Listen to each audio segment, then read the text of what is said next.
Not realizing I was taken aback, my husband boldly declared, "Alice, let's sell your parents' house. It's a great deal. She helped us out, so we got this amazing offer. Overlook my affair, will you?" "No way I am selling it, you cheater. Enough with the disrespect. My name is Alice. I've been married to Tom for 5 years now. Our beloved son has just turned 4. Ours was what you might call a shotgun wedding, and we had our child soon after getting married. We've been trying our best to navigate parenting together. We hope to continue supporting each other and even wanted another child." I assumed my husband felt the same way. However, his enthusiasm for parenting suddenly cooled off around the time our son, Mike, turned 3. It probably started with Mike's terrible twos. As soon as adorable Mike began showing signs of independence, Tom checked out of parenting. Given his tendency to quickly lose interest, it's surprising he focused on parenting for 3 years. Around the same time, something shocking happened.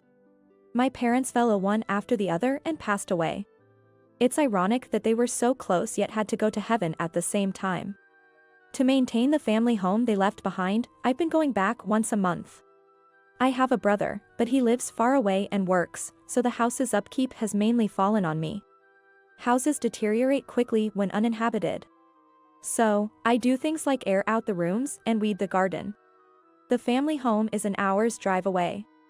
Tom used to accompany me at first, but his visits became less frequent, and now it's just Mike and me. Mike loves running around the spacious house and garden. I'm reluctant to let go of this house that holds so many memories. It's been 2 years since my parents passed away. Maybe it's time to let go of the house. These thoughts cross my mind.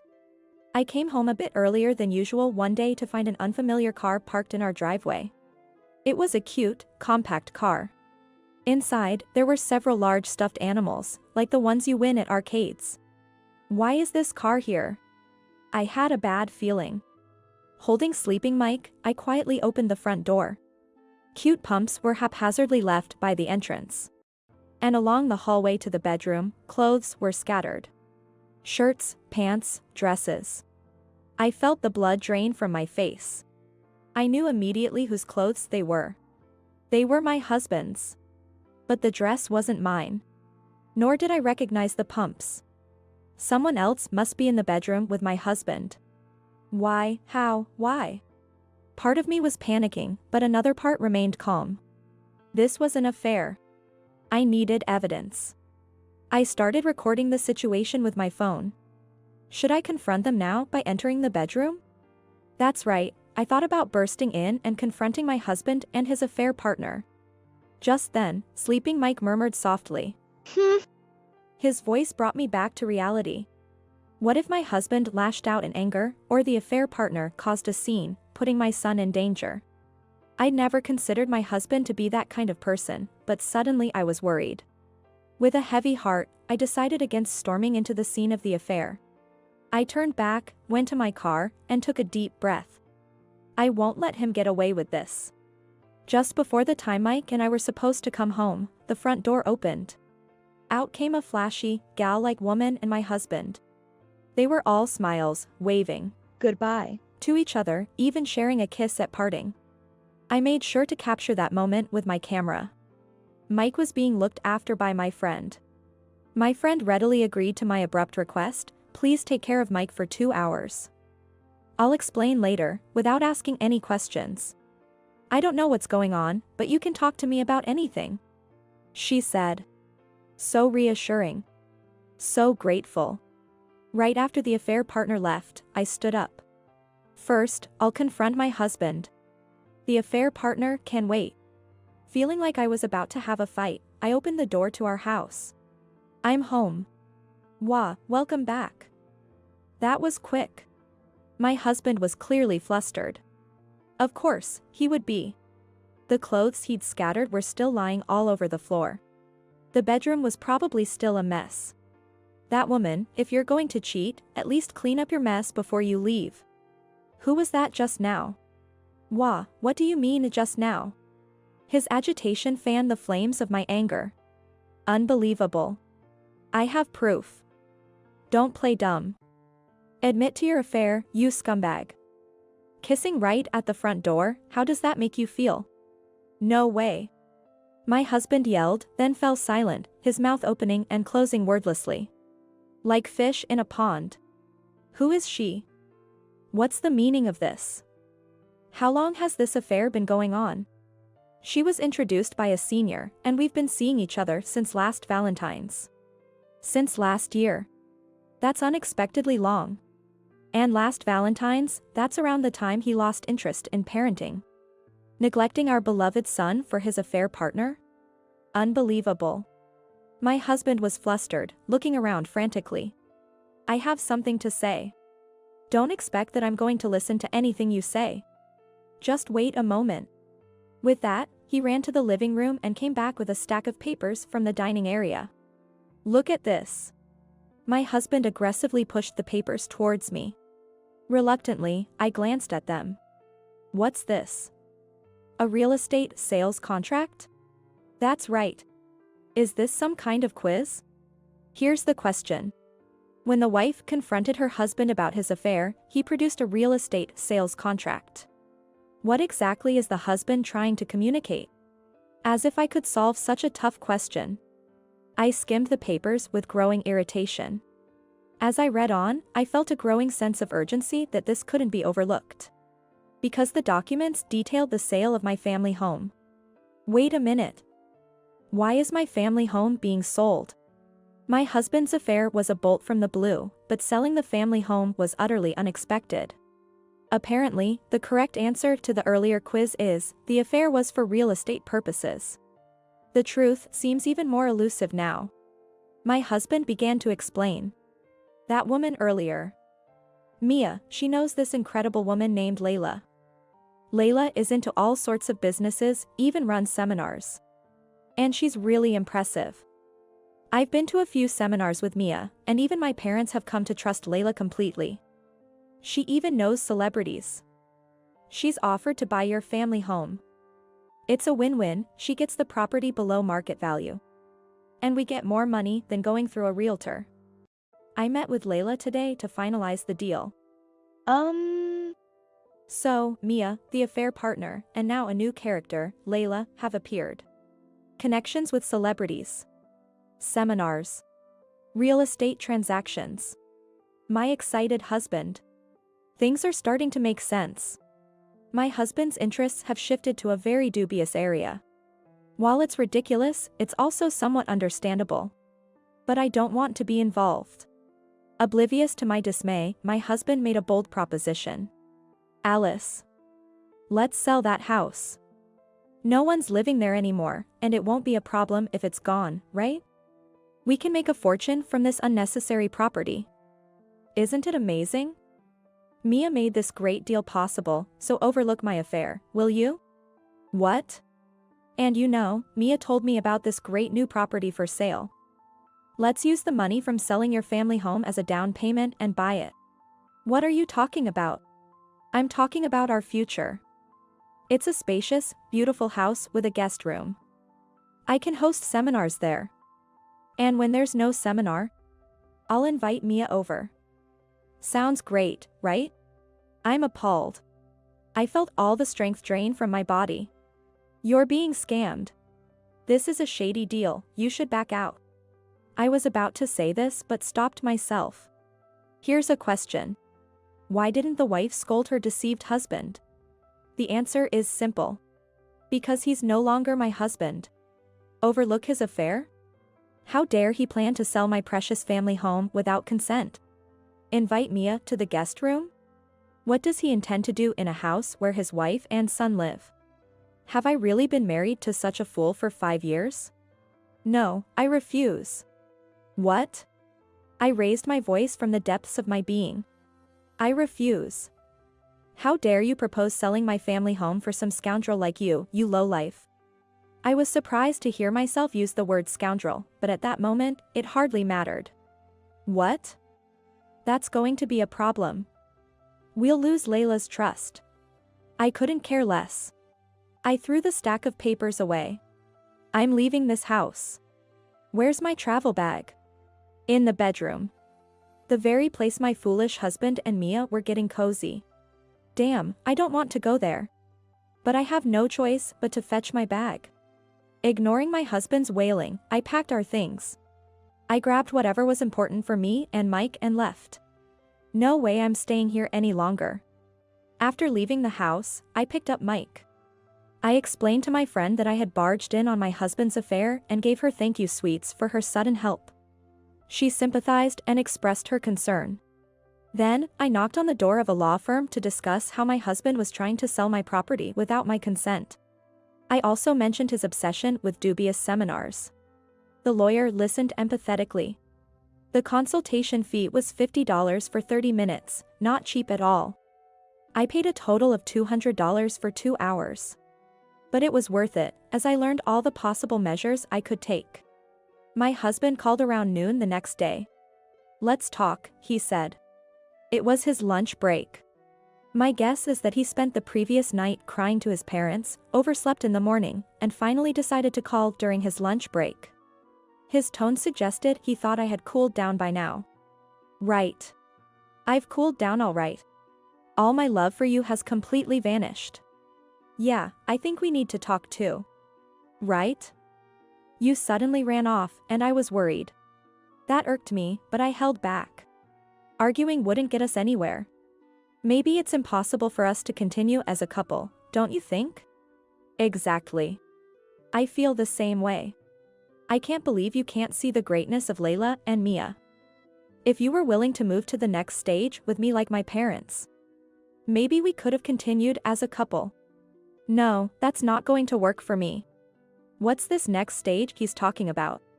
Let's not get sidetracked with unnecessary comments. You live freely with Mike. I'll have a good time with Mia and my parents. We're getting a divorce. Understood. But I'm not selling the family home. Oh, about that. His serious tone lightened a bit. Give me that building as alimony. What? It's only natural for you to pay me alimony since you can't appreciate the connection with those two. Listen, this is America. You're the one who had to pay child support to me since I will take care of Mike alone. That's where you and I differ in understanding. Enough already. I don't need the law according to Scoundrel Island. I'm done engaging with this. Fine, I'll get a lawyer. It's better for you to just hand it over quietly than to go through a lawsuit. I wonder if my husband has a lawyer versed in the laws of Scoundrel Island. Go ahead. I'll also get a lawyer. Based on American law, I'll demand child support. And about the divorce, I want it done now. I could almost hear my husband's deep sigh over the phone. Annoyingly so. But the thought of me bringing divorce papers to his office must have been too much for him, as he showed up at the municipal office promptly. My husband and I didn't exchange a single word as we filed for divorce. 2 mom friends came along to sign as witnesses. At this point, even Layla and Mia's signatures would have been fine by me. After divorcing Tom, I took Mike and returned to my hometown. I decided to live in the now empty family home. I left all the troublesome dealings with Tom to my lawyer. Within a few months, Mike had fully adapted to the new environment. His terrible twos were starting to calm down. Fortunately, he didn't seem to miss Tom at all, so I had no regrets. I started working and was leading a fulfilling life. Then one day, Tom called. I didn't want to answer. That's what lawyers are for, right? Ignore, ignore, ignore. But the enemy was persistent. He called over and over from morning till night, and I finally snapped. I decided to answer the next call. It came within 10 minutes. This is it. Time to settle this. Stop bothering me. If you want to talk to my lawyer. Whoa. Is that the first thing you say after so long? Yeah. It's been months. But after being ignored so much, he should give up. What do you want? I apologize for the rough language, but under the circumstances, it's understandable. You're living in your family home, right? Yes, but... Then why can't you submit a change of address form? What?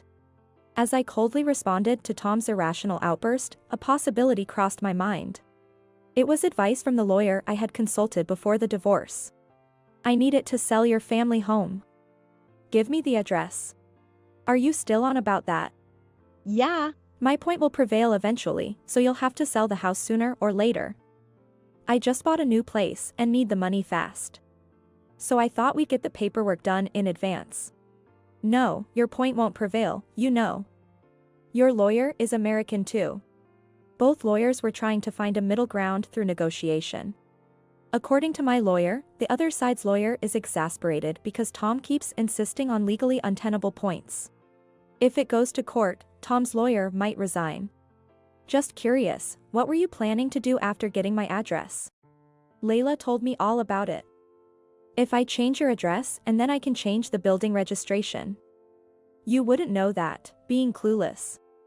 But when I tried to change your address at the postal service, they said it didn't match the current address and wouldn't accept it. I wrote down your family home's address correctly. What gives? Changing the address and the building registration, huh?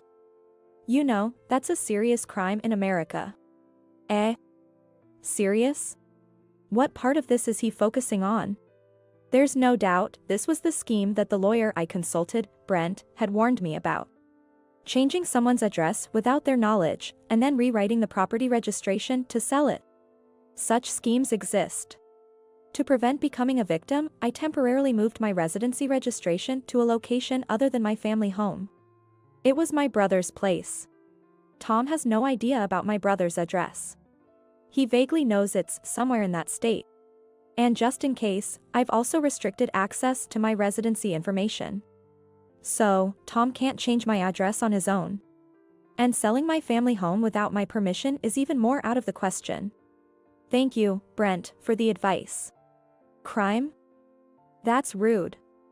I was just doing as Layla instructed. To Layla, you're just a handyman willing to commit crimes. And you probably had your affair partner Mia write a power of attorney, right? That's forgery of private documents, and using them is another crime. But, I already signed a contract with Layla for your family home. Mia said she had experience forging signatures and told me to leave it to her. Then Mia and Layla are accomplices. They're conspiring to frame you. What? Maybe Layla finally saw through Tom's foolishness. Probably, the plan to sell my family home got exposed to me too soon. The divorce happened in a flash. Negotiations related to the divorce weren't going smoothly either. They couldn't figure out how to take the family home from me. So, thinking they couldn't milk him anymore, they sold him a new property and ran away. Well, that's just speculation. Thinking of Tom bewildered on the other end of the phone, it's both pitiful and sad. Lately, Dad has started saying something similar to you. That Layla and Mia are suspicious. That we should consult the police. But that can't be. Oh, my father-in-law has come to his senses. Good for him. But it's no longer my concern. I think you should listen to him. After all, you're someone who easily gets heated up, loses sight of everything else when you focus on one thing. And can't distinguish between good and bad. You're just a fool. So, don't ever contact me again. With that, I hung up. Feeling refreshed after saying what I needed to, I blocked his number. Now, I can just watch from the sidelines. Afterward, Tom heeded his father's advice and went to the police, leading to the swift arrest of Layla and Mia. Turns out, the couple was in the business of fraud. Indeed, they had been targeting Tom all along. Unbeknownst to me, they had swindled a significant amount of money from Tom and his parents.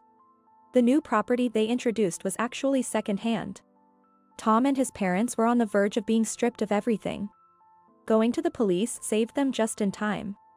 However, Tom was scolded by the police for attempting to sell my family home without permission. He was lucky not to be prosecuted this time, but it would have been prison for him otherwise. I'm just relieved that Mike's father didn't end up a criminal. The incident is somewhat settled now. I changed my address to my family home from my brother's place. What an ordeal it's been. Later, through his lawyer, Tom inquired about the possibility of remarrying. As if. I told him to focus on paying child support instead of entertaining such convenient fantasies. It was not Tom but his parents who showed understanding to my blunt reply. Reflecting on how they had been misled by the Layla and Mia couple, they paid child support on behalf of Tom. Right. Being swayed by your son's affair partner is just crazy. Normally, you'd get angry and say, "Don't you dare cheat, you foolish son." Tom is expected to diligently pay child support every month. I've taken this experience to heart, reminding myself that I must raise Mike well.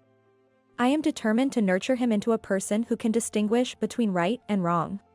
I'll teach him how fraudsters operate, so he knows to avoid them.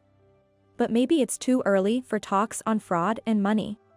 Mike is happily running around in the spacious backyard of my family home. Mom. I caught a grasshopper.